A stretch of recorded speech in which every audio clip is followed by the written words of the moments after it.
Welcome to episode 326 of the AM/PM podcast. One of my goals with this podcast is to have it just feel like you're listening to two people talking. You know, we're talking about Amazon or e-commerce or just life experiences in general. And this week is no different, as my guest is Liran Hirschkorn. Liran's been selling e-commerce for quite some time, been doing this Amazon game since about 2015. And he and I talk about everything from growing your company and implementing EOS into your company to running a PPC company and how do you deal with the ins and outs and unpredictability there, to just all kinds of stuff about this space. I think you're going to really enjoy it. Welcome to the AM/PM podcast. Welcome to the AM/PM podcast, where we explore opportunities in e-commerce.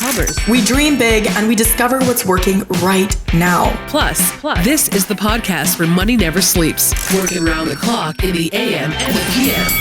Are you ready for today's episode? I said, are you ready? Let's do this. Here's your host, Kevin King. Kevin King. Liran Hirschkorn, welcome to the AM/PM podcast, man. It's great to have you on. Thank you. Super excited to be on. I think I was on the AM/PM podcast. Has to be 2016. Was it live in 2016? Yeah. That's when I first went on, was 2016. I think Manny started it in late 2015, right around the same time that he started his journey as a seller.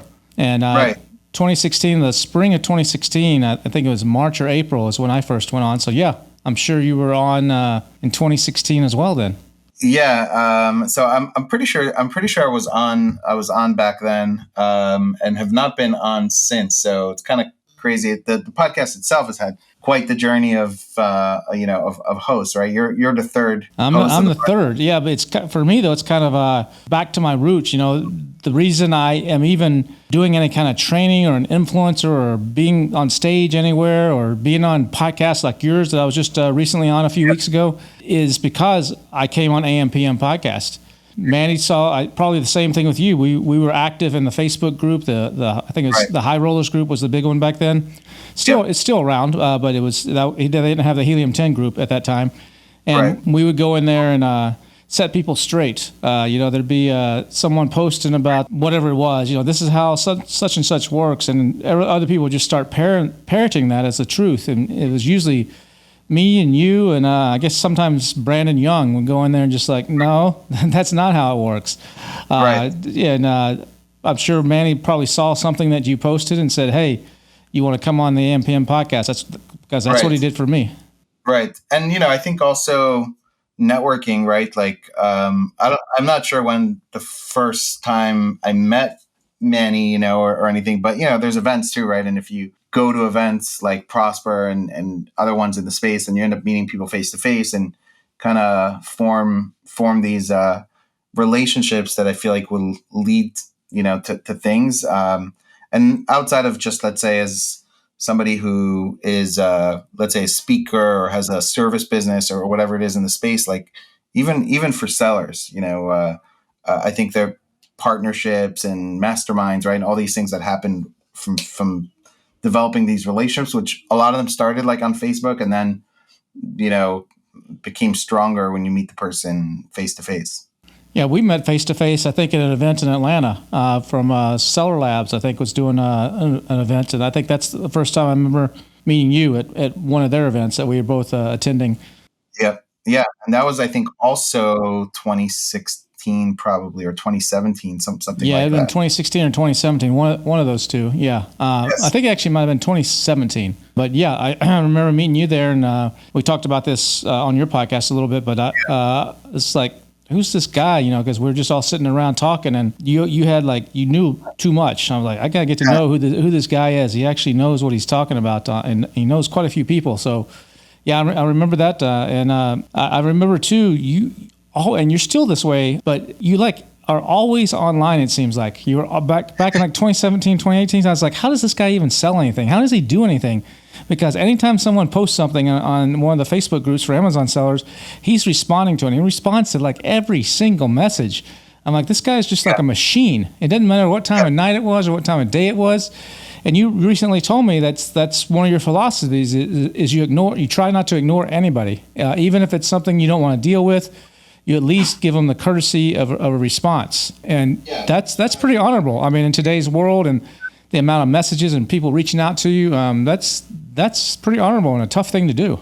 Yeah, and look, I mean, there could be a point. I guess it's not there for me, but there could be a point where you just get too many messages, right? And you can't answer. So I don't put blame on anybody who doesn't do that. But if I see somebody asking a question and could take me a minute or two to answer, then I will. And if it's longer, then I might just tell them like, here's kind of a quick thing, and this is kind of a longer answer.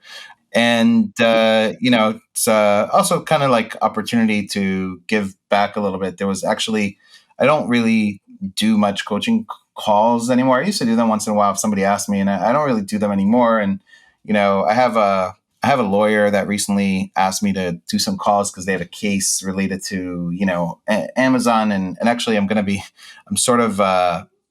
think I'll end up being like an expert witness in this case for this lawyer. There's actually an interesting lawsuit between a model and the brand, because the model signed an agreement that the brand was supposed to use the images only on their website, and it's been on Amazon for like the last 5 years, and model is suing. And the lawyer reached out to me to try to understand like what the sales are and all these things on Amazon. So the lawyer for the model or the lawyer for the seller?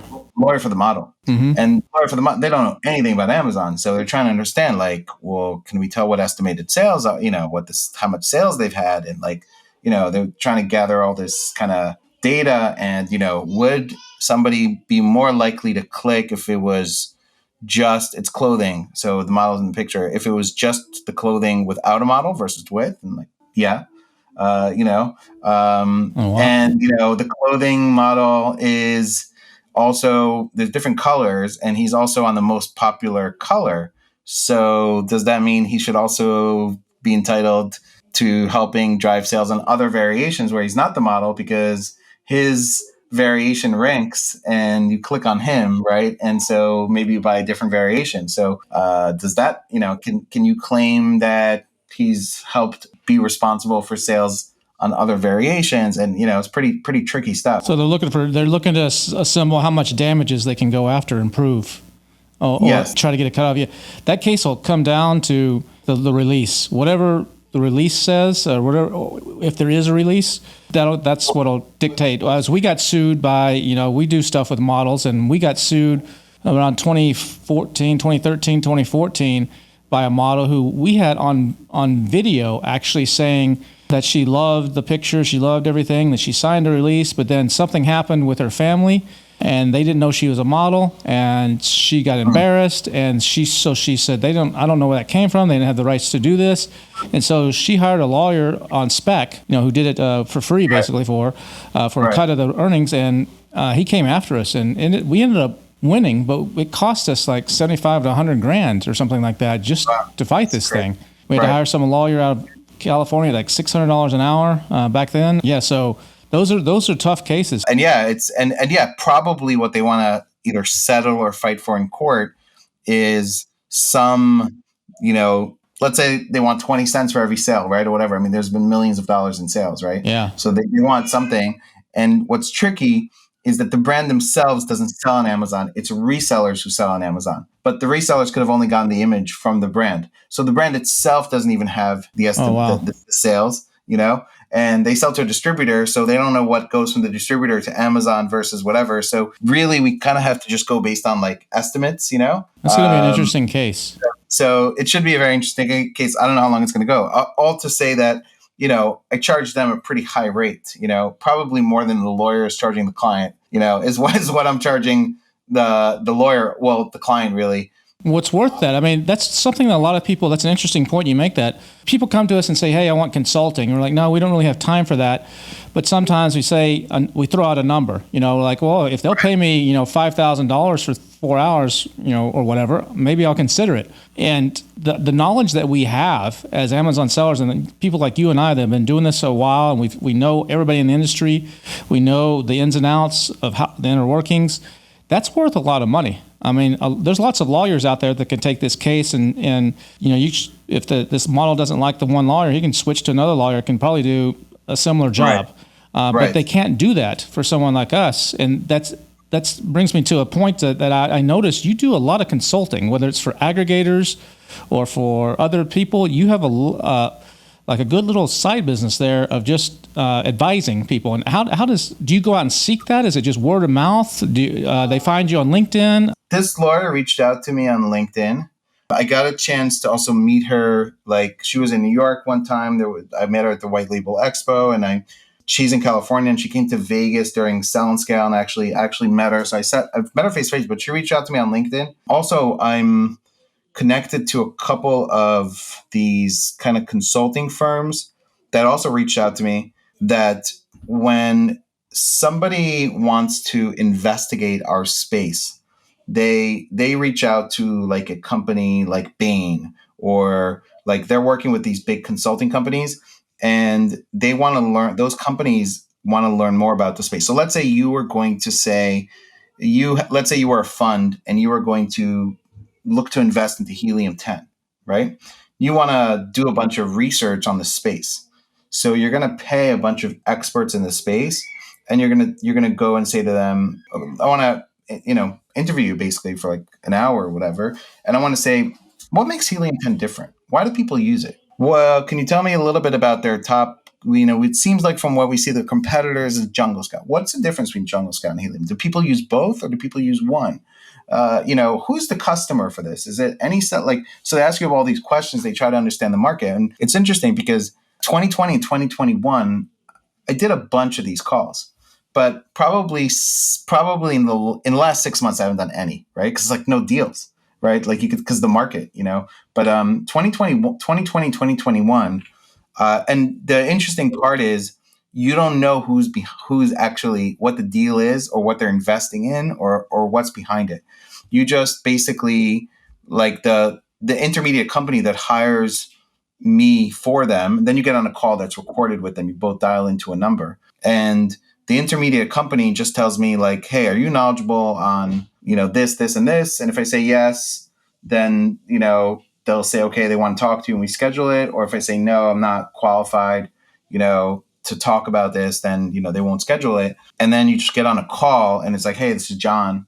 And they just ask you a bunch of stuff. You don't know anything about them really, or who they are. Sometimes if they give you their full name, I can look on LinkedIn. I see they're with Bain and Co., or like some of these bigger companies that are like M&A advisors or whatever it is. But it's been very interesting because when this, let's say COVID time, e-commerce was like really hot and the market was really hot for startups and a lot of money flowing in. I did, I don't know, I probably did like 6 or 7 of these calls, maybe 2021 or so, but each one's like, I initially charge them $500, right? They ask you like, what's your rate? And actually they have this meter. They're like, once you go past 300, it says like it needs approval, right? So initially the first year I did it, like maybe 2019 or so, I set my rate at $500, right? Then I'm like, you know what? The next year I'm like, I'm going to up it to 1,000, see if they still approve it. I upped it to 1,000, still approve it. Cause probably they're probably paying more than that to like the intermediary firm is charging them something, right? And then paying me $1,000, but the intermediary firm is probably charging them $2,500 an hour, 3,000 or whatever it is. I don't know how it works, but these are like big corporations, and you can charge them more for those types of calls. But yeah, it's interesting also seeing those types of calls dry up really because of like the whole startup investment space right now is kind of, down. So I get a lot less. I've still got inquiries, but like not on things I consider myself an expert in, and like I've turned them down. So recently, you mentioned about answering people. I met somebody at Sell and Scale as like a newer seller, and they reached out to me after like, hey, they're too kind of early to be a client, but like, can I do a consulting call with you? I'm like, kind of expensive, like I don't really like, it's not going to make sense for you, whatever. And they're like, no, like I want to pay whatever. Like he's like, look, the most I can pay is like $350, right? And I'm like, tell you what, donate $500 to a charity of my choice, and I'll do the call I'll do the call. Mm-hmm. And I ended up just doing it for charity, and the guy made a donation, so it was like, sometimes I'll use these opportunities maybe to do something nice, or like I'll donate affiliate money. I'll post something as an affiliate, and then I'll just say like, I'm just, the affiliate money would be donated. Like let's say I'm speaking at, Kevin Saunders, he does these like PPC summits and stuff like that, and then I'll post. It's like a $7 sign up. And then if you buy the recording, it's like 100 or something. So I'll post an affiliate. I'm like, I'll donate to like I think it was last time I did it was like a hunger or Feed America or some kind of charity that like. Well, in 2020 and 2021, when the aggregator space got real big, I know they were coming after people like me and you left and right for affiliate commissions, because they were saying, hey, if you bring us a deal, we'll give you X percent. And sometimes that X percent could be 40, 50, 100, $200,000. Yeah. Have you ever had a deal close for referral? No, I don't actually, I turned them all down. I think there was like one that I think I ended up actually saying, okay, I'll do it. But then I never referred anything, because I don't feel right doing that. Even when I was out speaking 4 or 5 years ago in 2018, I spoke at like 30 some odd events. And I was, I think I would always be mentioning Helium 10, and Manny and Guy used to get on me and say, Kevin, you could be making so much money as an affiliate if you would just use your code. I was like, I just don't feel right doing that. I don't want to come across that I'm talking about something because I'm getting an affiliate commission. So I never felt right actually taking an affiliate commission. And just recently I got a message from Quiet Light. And Quiet Light said, hey, we have this really big deal. Thanks to you, we got this client, and, we're just letting you know that they're on board, and we'll keep you advised. I'm like, what the heck are you talking about? I haven't referred anybody. And just happens in conversation somewhere, at one of these events, I mentioned this to this particular seller, and he was, I can say, I guess, kind enough to say, when they asked him, how'd you hear about us? He mentioned my name, and Quiet Light, without me being involved or having any relationship, directly for an affiliate, reached out to me and said, we're going to pay you, and this could be a sizable amount. It could be a 6-figure amount, depending on what he sells. I'm like, that's cool. So that kind of thing, I don't mind. It's kind of a backdoor thank you. It's not me out there hustling it or pitching it. And I'm the same with software, and the same with, I'm careful. Even on the Freedom ticket, people will say, hey, Kevin, what's a good freight forwarder? I need a good freight forwarder. I'll tell them who I use, but if I haven't used them, I won't recommend them. I'll say, hey, I know a couple of my friends that have used these. They say good things, but I can't vouch for them. So I try to be very careful in that regard. Yeah, I hear you. I would say I'm kind of very similar. I've had, I think, 3 deals that closed since 2019, and one of them actually the first one was the Quiet Light too. And first of all, I felt better about referring to a broker versus just like one aggregator, right? Mm-hmm. Because you should try to go get multiple deals and the best offer, and also it's not the person's not paying any more, et cetera, for it.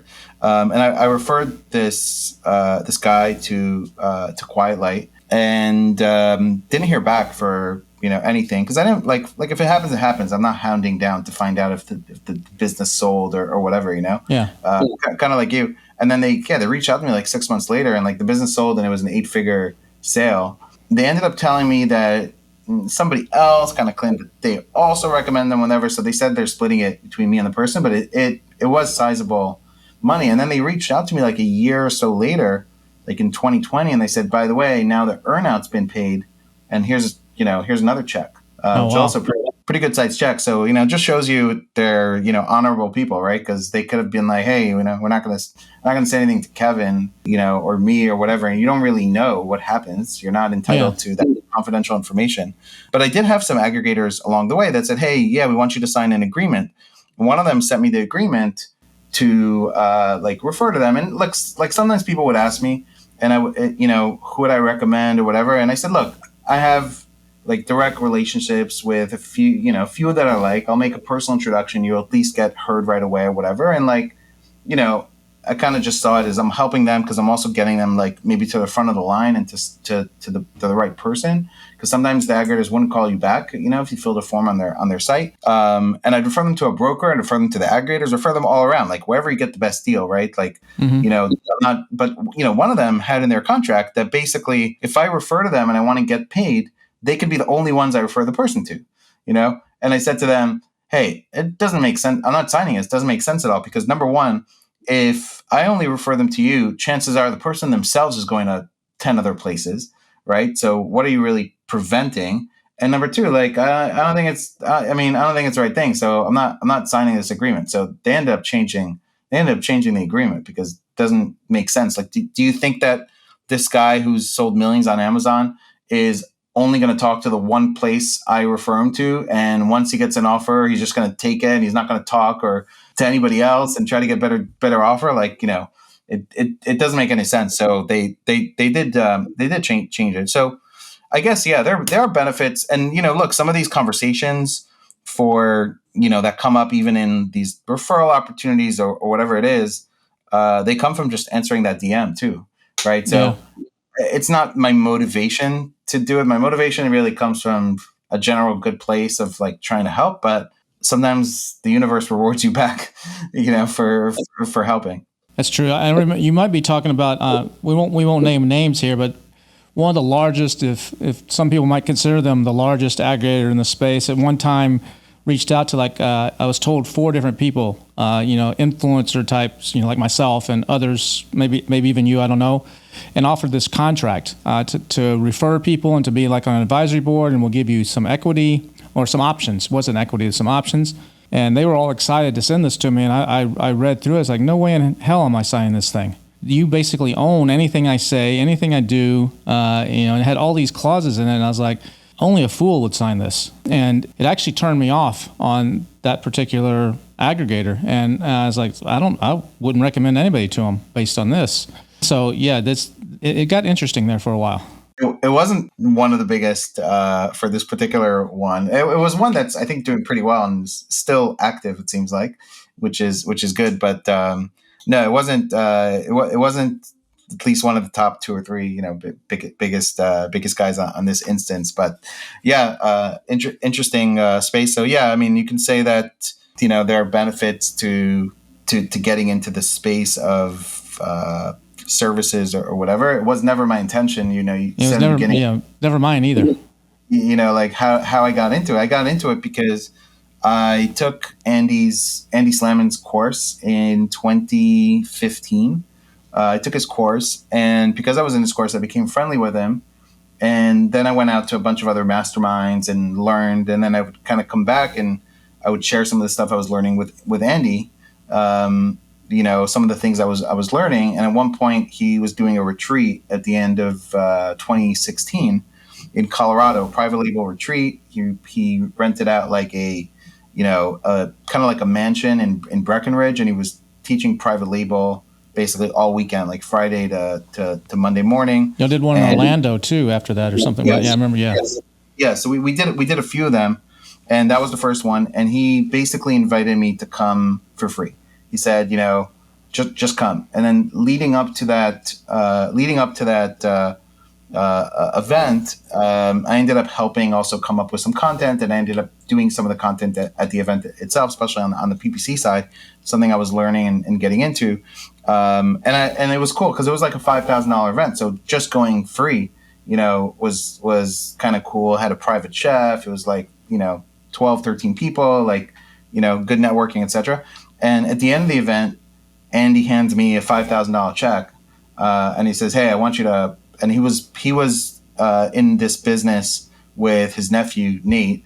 Now they're continued, and then they also have a brand together, a very successful brand together, and podcast and everything else. And he said to me, here's a check for $5,000, and I want you to be a partner with us. Right. And, again, like, don't kind of look for what people say, but look for what they do, and like, that was a very generous move in my mind, right. From his end, because he was already being generous by inviting me to come free, learn, teach, whatever, right? Enjoy the house, private chef, like the experience was great. And then gives me a check and says, I want a partner. And so then it was in beginning of 2017 that really started to create content together and have a Facebook group. And, that's kind of how I started to get into the space of going from being like, just a seller, which, it's what I started at, to also getting into the space of, and really a lot of the stuff we did came from needs, like helped Andy like revamp his course. And then we had a guy, for example, who contacted us and said, "Hey, can I post in your group like my graphic design work, that I do for people's images?" And he said, in the beginning, he said like, "Okay, So he started posting, and then he came to us, "Look, it's going well. Like, I want to pay you like a commission on every sale." So we're like, "Okay, like, well, first, before the guy I allowed him to post, I said to him, "Look, I'll give you one of my products. Revamp my images for me. It's like Photoshop. See if you do a good job," right? So he did a good job. He posted in the group. Then he started paying us like some, commissions, and we were okay with that. He was doing good work. But then he started to kind of like harass and spam people. Like, "Hey, I did your images," and he would Facebook message him like, "Hey, I want to, rewrite your listing," and he would like get aggressive, marketing, right? So I said to Andy, like, "Andy, like, screw it. Let's start our own image service." And, this guy's like harassing people. Obviously, there's demand for this. There's a need for this. Let's just start our own service, right? And that was kind of the lead into starting, copywriting and images. And 2017, I saw the ad space getting more and more complex. And, I said to Andy, I'm like, "We have to start a PPC agency. Like we have to start it because I see what's happening. Amazon's adding stuff. It's getting more complex. People can't manage it." And I didn't know exactly how we would do it, but by 2018, we had started managing, managing ads for people. And so everything kind of feel like evolved very organically and, naturally. It wasn't like a grand scheme to, come into the space, post a bunch on Facebook, make myself, an influencer so that you can start like selling people stuff, So you're not actually actively selling anymore, right? You're focusing on the incremental digital and Yeah. So I sold one brand to a competitor. It was in the whiskey decanter space. I had 3 design patents on it. I had one brand in apparel that just had like 200 plus SKUs. So I wound that down. I invested in 2020. I invested 50% into a brand in arts and crafts. It was basically one listing that did like 400,000 a year with 3 SKUs. It's my COO who in the agency and partner in the agency, and I'm like, let's scale it up. I invested in the brand. We had a good year, 2020 and 2021. But basically, we were getting so busy with the agency that at the end of 2021, we just sold out of stock in Christmas and didn't continue to add on products. We thought maybe we would go to Shopify and like do more with it, but we also decided we didn't really want to lose focus too much and decided to kind of just sell out of the products and be done with it. That's the same thing that happened with Helium 10, with Manny. Manny was a seller first. And Right. then when Helium 10 started taking off, he's like, I'm doing $1 million, $2 million here. I think he's close to $2 million at that point on his product. He just said, Mike, his brother, said, "You just take it. It's yours. You run it, take it, and run with it. I got to focus all my energy and time on Helium 10 because I think this can blow up and make me a lot more money." And that was a wise decision because he had a very nice exit because of that decision.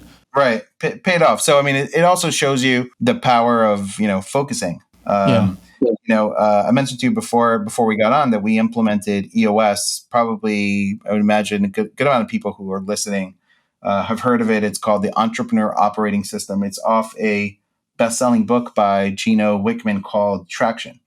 We hired an EOS coach at the beginning of 2022, January.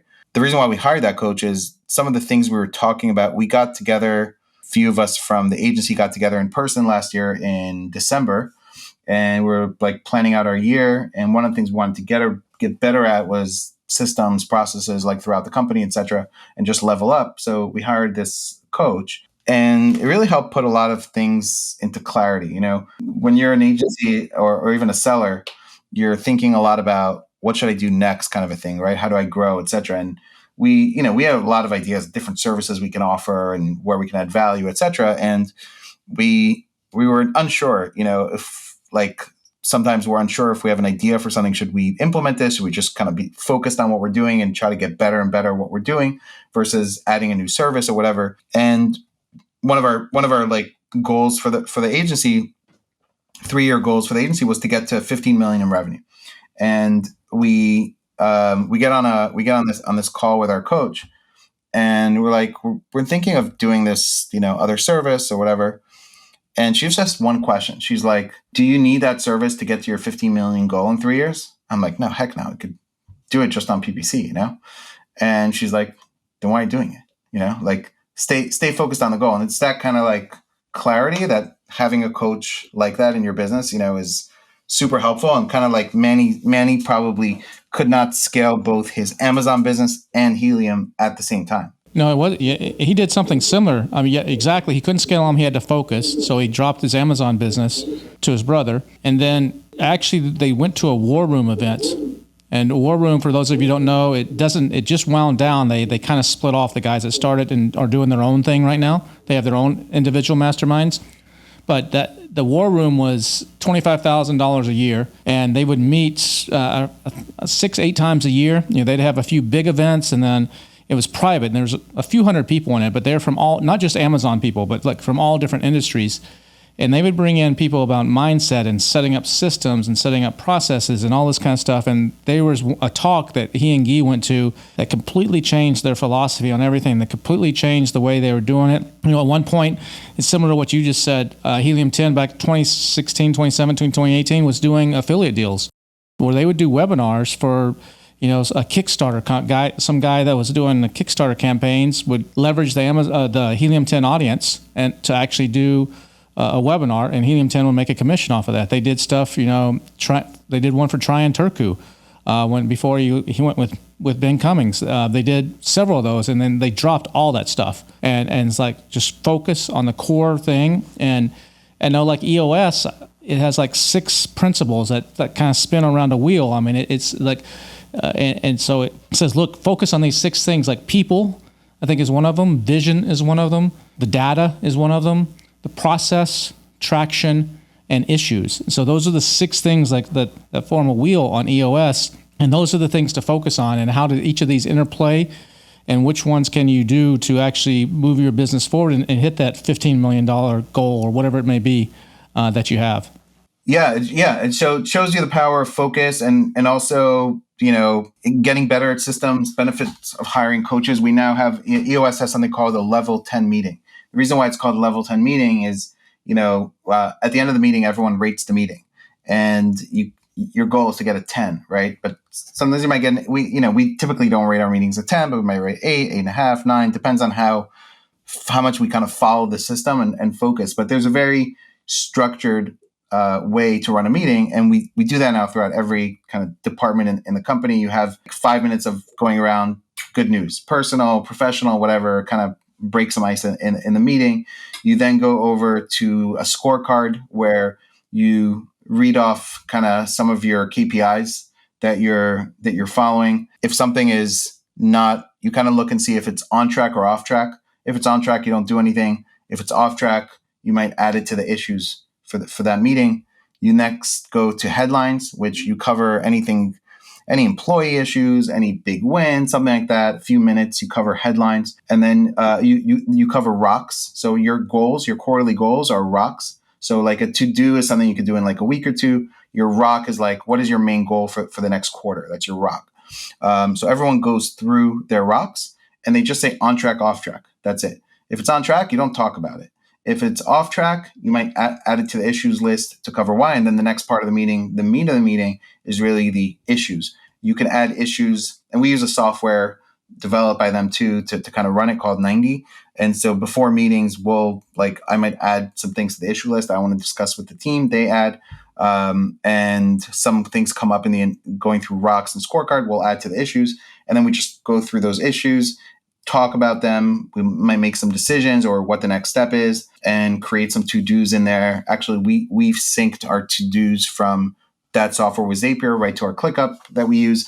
And now we first learned it, and then actually Brian, my CEO, kind of taught it to the rest of the company.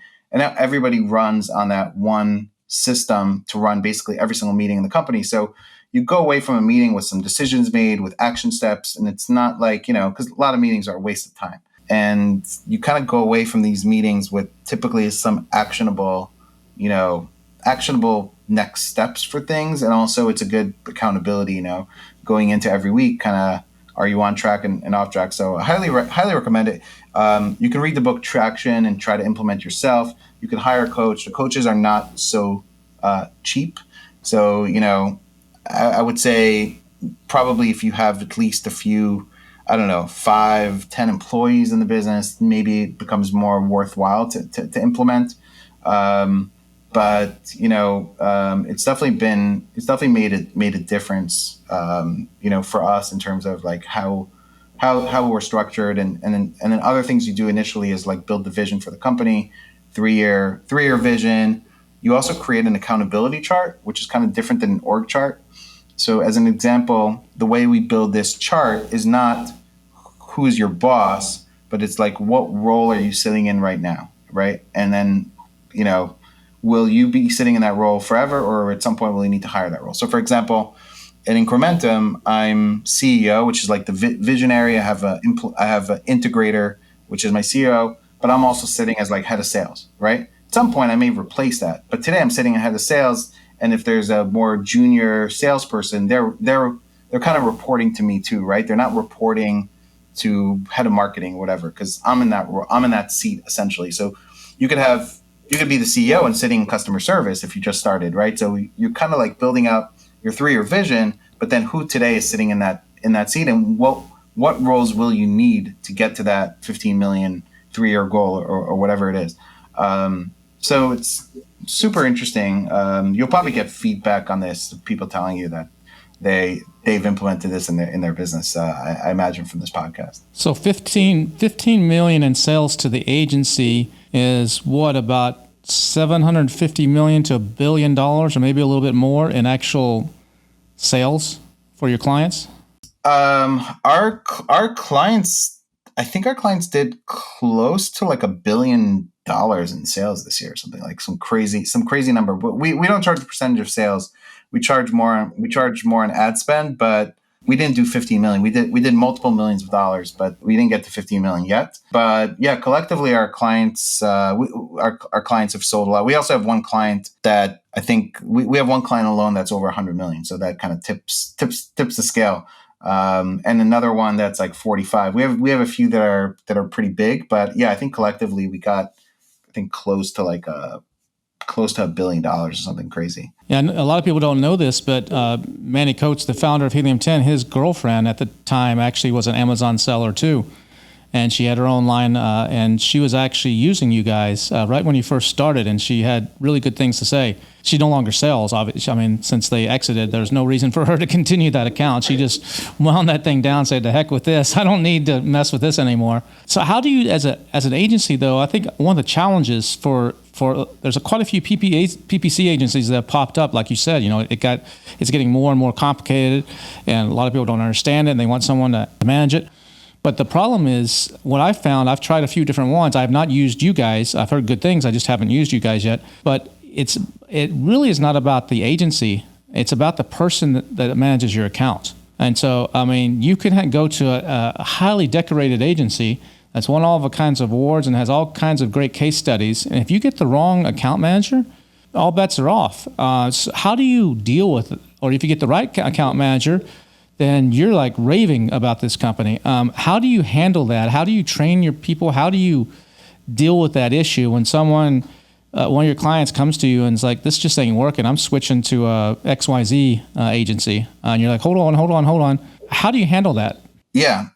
So I would say in some sense you're right, in some sense no. Yeah, I would say the answer is yes and no to that question, because yes, there are managers that you'll find are rock stars and can be amazing, and sometimes you'll hire somebody and they turn out not to be amazing. But we try to minimize it as much as possible in a number of ways. The first year that I ran the agency, I probably sat in on 250 or 300 interviews myself, and I quickly learned that the great resume and even some questions maybe I asked the person before does not mean they really know how to manage PPC. And I had this experience both from interviewing people that were, 6-figure type people that worked for like big agencies in the US or were US based and, had big salaries, and also, somebody overseas.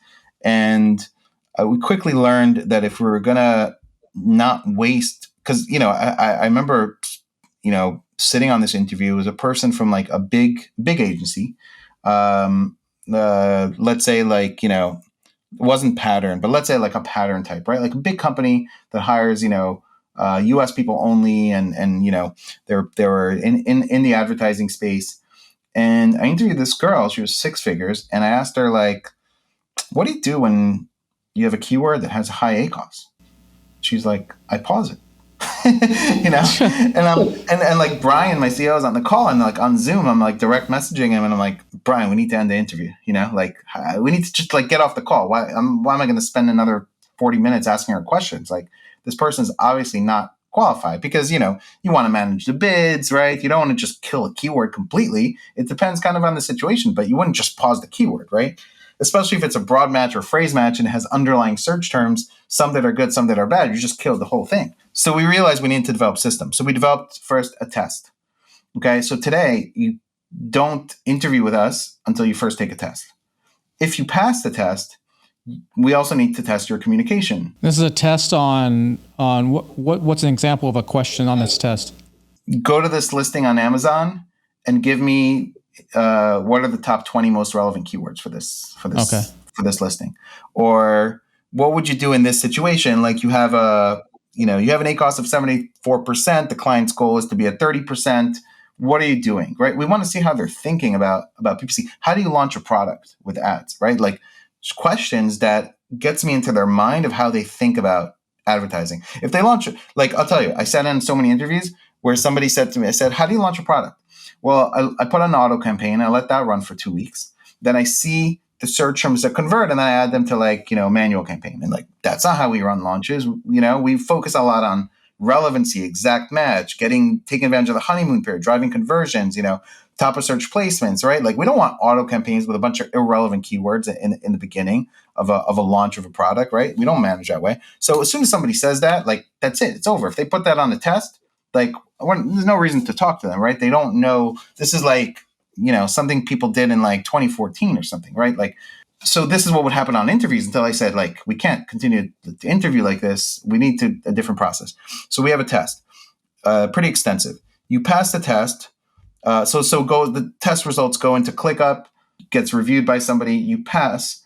We then send you an automated message that asks you to talk about something related to Amazon ads or whatever, right? We want to see your communication, how you think about things, whatever. You pass that, then you go to an interview. And if it's a more junior level ads role, because we have ad analysts that are kind of like assistants to the managers, and then we have managers, and we have senior managers, and we have team leaders, right? If it's a more junior level role, the person interviewing Mansoor, who was on, I believe you did some content with, right, for Helium, he'll interview. He's an expert. He's got the go-ahead to hire. If it's a higher level role, senior manager, maybe Brian will sit in on it for a second interview, or maybe I'll sit in on it, if it's kind of like a higher level role. And so that's one way to minimize garbage, first of all, is not to let it in, right? Now, the second way, you asked about, the quality of the person. The second way is we do have internal training. So we expect people to have experience with ads, but we have a lot of very extensive training of how we do things, how we use our software tools, how we do our reporting, how we set initial goals. So we have a lot of extensive training.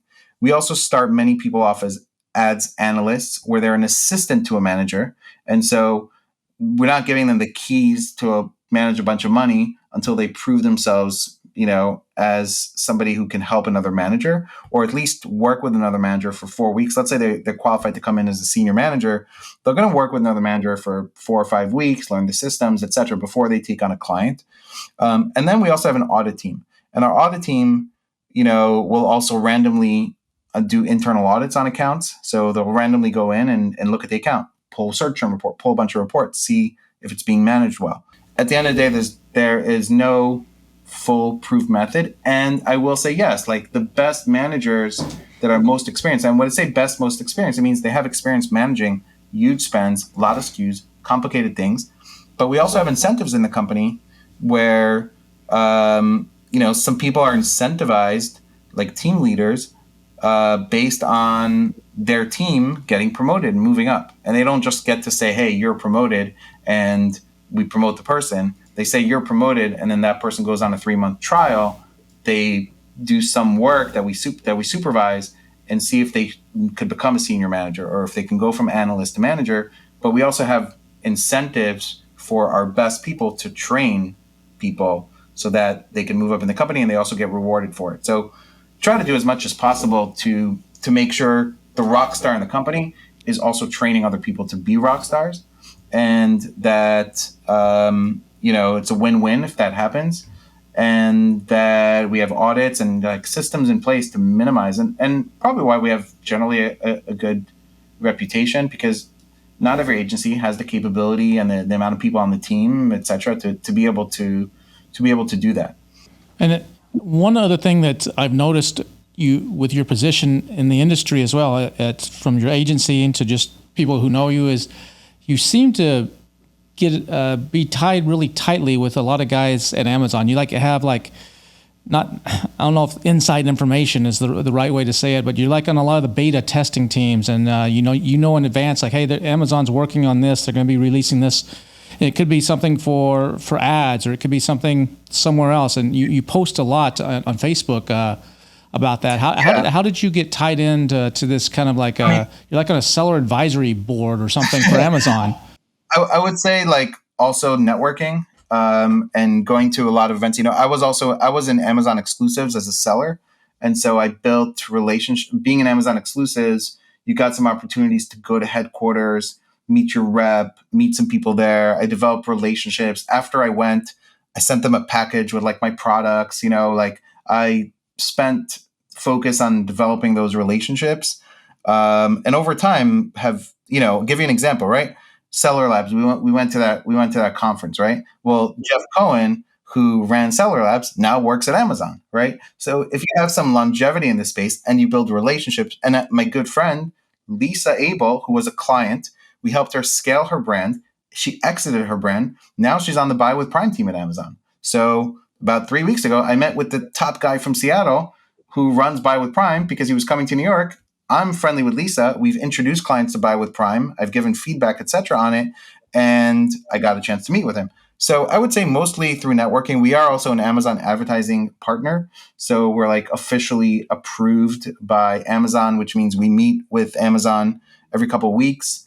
They're not telling us all the secrets to everything, and don't expect, your rep to know the algorithms, but I can escalate things, like there's some opportunities to like get someone to hear you out on stuff. And we had a blog post written on Amazon's blog, and, it's mostly relationships. And I guess I would say that, I'm not great at everything, but networking and like, relationships, I guess is a skill set. And you were featured in like one of their videos or one of their or some program or something at one point, weren't you? Was it your brand or your agency? You were like highlighted by Amazon.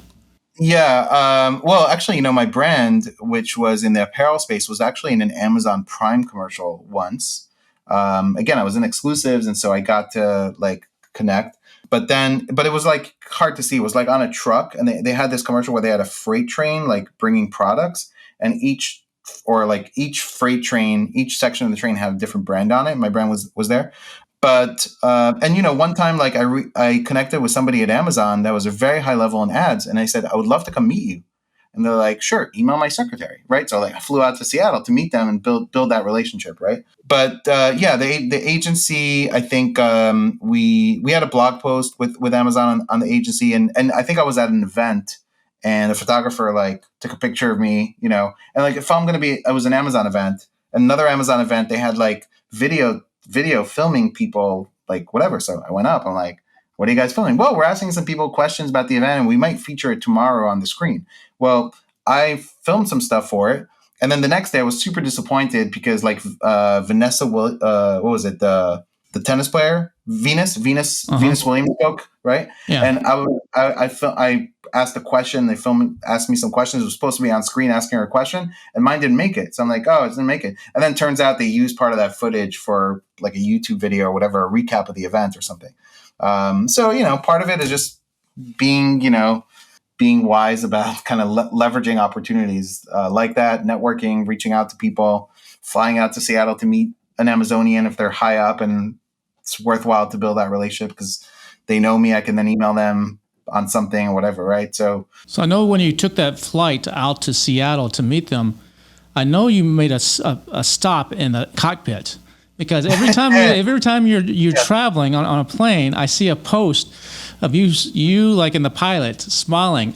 How do you pull that off every time? Do they look at you weird? Like, when you're getting on the plane, do you like, wait a second, can I talk to the pilot for a minute? Or how do you, what's the line that you use to get those pictures with the pilots all the time in the cockpit?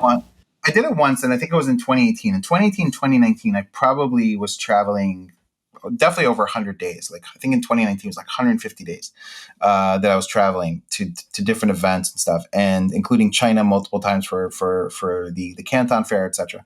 And one time I got on the plane, and I was flying so much that I made like Delta Diamond, which means whether you have a business class seat or not, you get on the plane first. So I got on the plane and I said, hey, can I take a selfie in the cockpit? I don't even know why I did it, but I did it and I posted it, and it got like all these comments and everything, you know?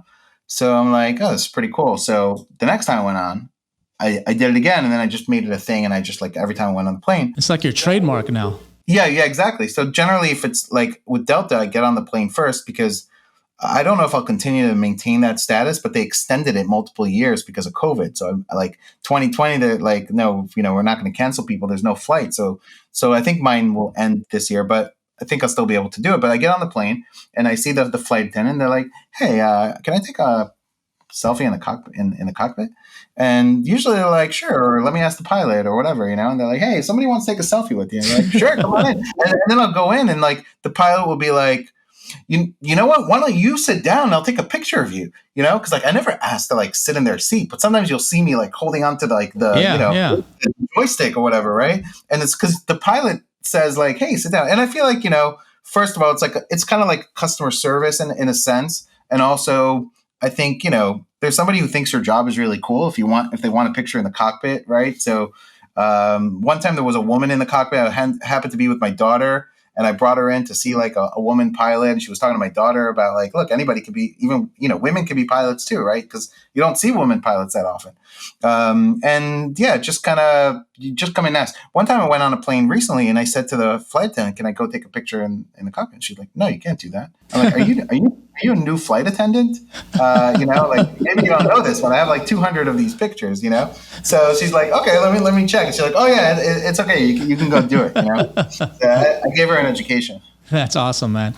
That's awesome. Well, Liran, man, I really appreciate you taking the time to come on today. We could sit here and talk about anything and everything for quite some time, but it's been great to having you back on the AMPM podcast after 6-7 years or whatever it was.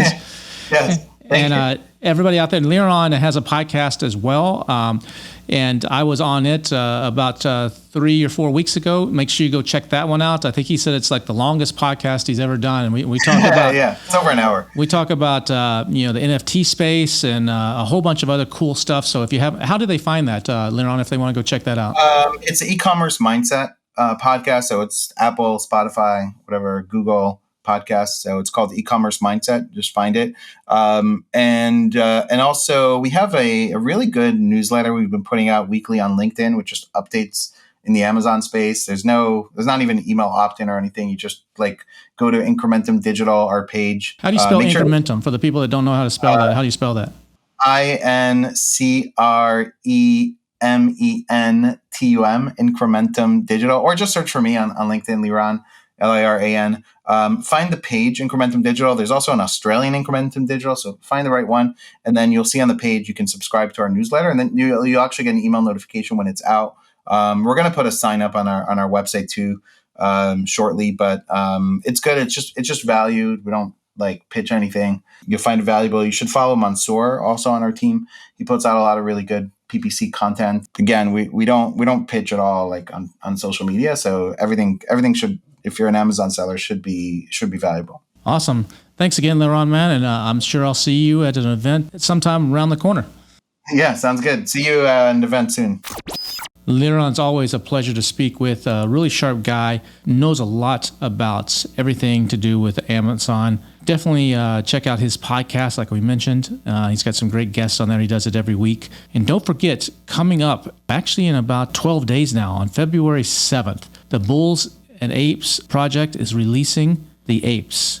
And they did a pre-mint back in January, and it went bonkers. And there's a limited number available on this February 7th minting date. And if you don't know bullsandapesproject.com, you can check that out. It was started by the founders of Helium 10, Manny Coates and Guillermo Puyol, and along with Anthony and one other person. They are running one of the most incredible projects in the NFT space. They're a lot of projects in the NFT space have tanked. It's run by people that don't know what they're doing, but I'm personally invested in it. And my wife's personally invested. A lot of people in the Amazon space are personally invested. And we've seen our investment in a bear market, when everybody's losing their shirts, we've actually gone up. I think we're up about 4.5 to 5x right now. And with this new release of the apes to complete the project, which are synergistic with the original Bulls, it's going to be, I think we're going to see most likely some huge gains. You never know what's going to happen, but I think we're going to see a big multiplier on our investment.